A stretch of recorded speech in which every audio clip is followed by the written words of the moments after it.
にちは。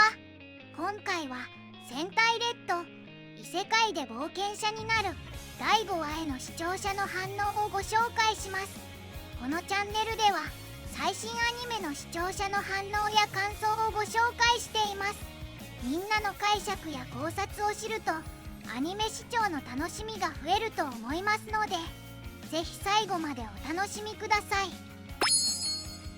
日常茶飯事でしょうね。稀によくある戦隊ヒーロー上約束だな。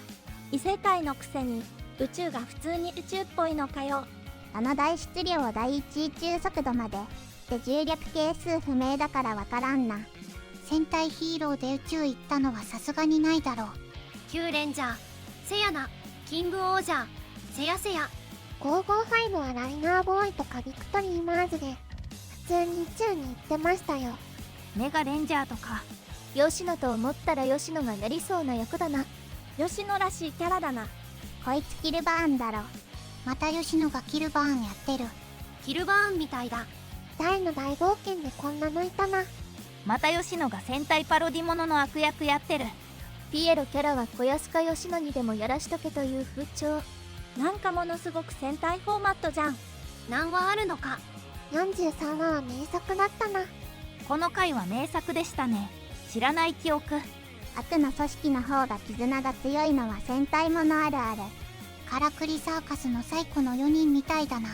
仲がいい役の組織だったのか。最終は間近の敵幹部同士の絆会。さすがラスボス戦後のレッドは大抵の問答経験済みだな。ターボエンジンでちっちゃいのいっぱい出てくるのなんなの。戦隊は力押しがメインだから特殊能力や絡めてメインの相手には相性悪いな。異世界人のこと知ってるんだ。前にも来てるのか。異世界知ってるのか。ズボン頑丈やな。男の裸多い回だな。光と憎しみのダークモードだ。闇落ちフォームか。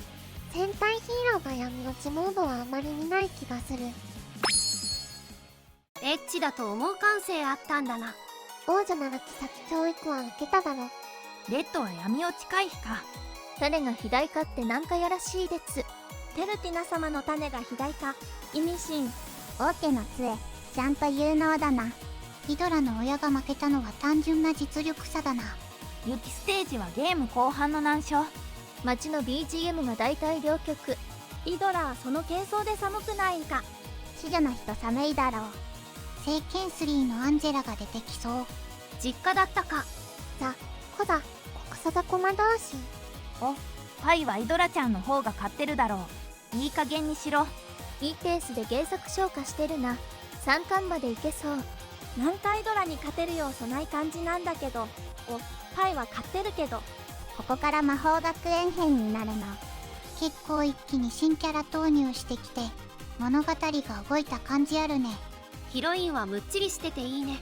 アニメ1は原作1話まで、アニメ2は原作2話まで、アニメ3は原作4話半ばまで、アニメ4は原作5話終盤まで、アニメ5は原作7話半ばまで。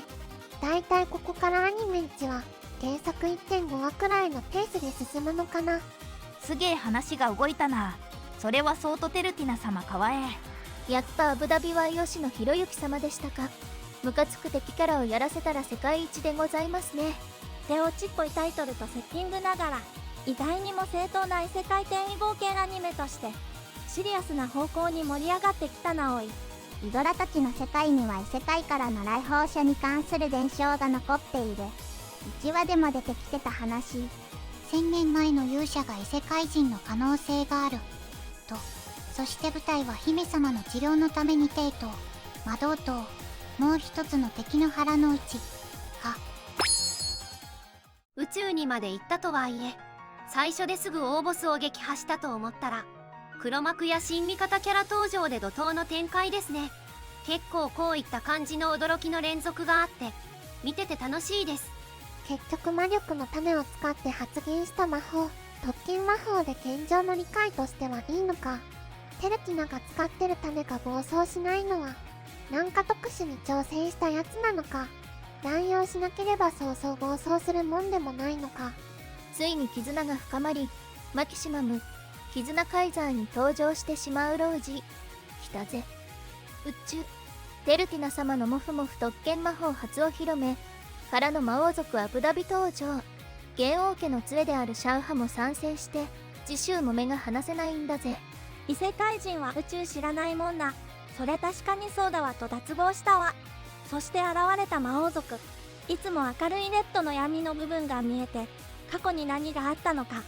今回登場したアブダビ役の吉野博之さん。本家戦隊ではキラメジャーに登場したマシン・ザ・デュンの声をやられていた。巨大化した敵にはロボ戦だって異世界に宇宙って概念があったのか。敵の幹部登場、マジレンジャーやキラメイジャーとかにいても違和感はないな。そしてイドラの因縁の相手シャーハも登場して、なかなかカオスだな。伝説の勇者、やはり戦隊なのか。前回のクライマックス展開からさらなるクライマックスへ、ロボ戦から敵幹部出陣でピンチに次ぐピンチがまるでガオガイガーで熱い。よく見たらシリーズ構成がぐんぐんじゃーの富岡敦弘氏で、ちゃんと戦隊経験者なの爆上げなのです。魔力の種だけを奪う特権魔法とはいささか都合が良すぎる気がしないでもないけど、魔王族という存在やその目的などうまい具合に理由付けがなされていて説得力があった。それにしてもこの手のいやらしい敵を演じさせたら吉野博之さんは天下一品ですね。引き続き面白い。急にストーリーが立体的になり、1000年前の出来事との関係が明らかになってきた。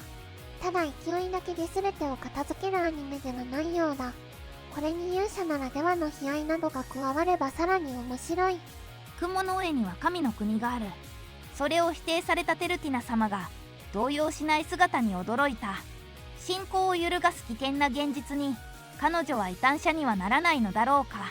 この作品の信仰が何か見えてこないのですよ。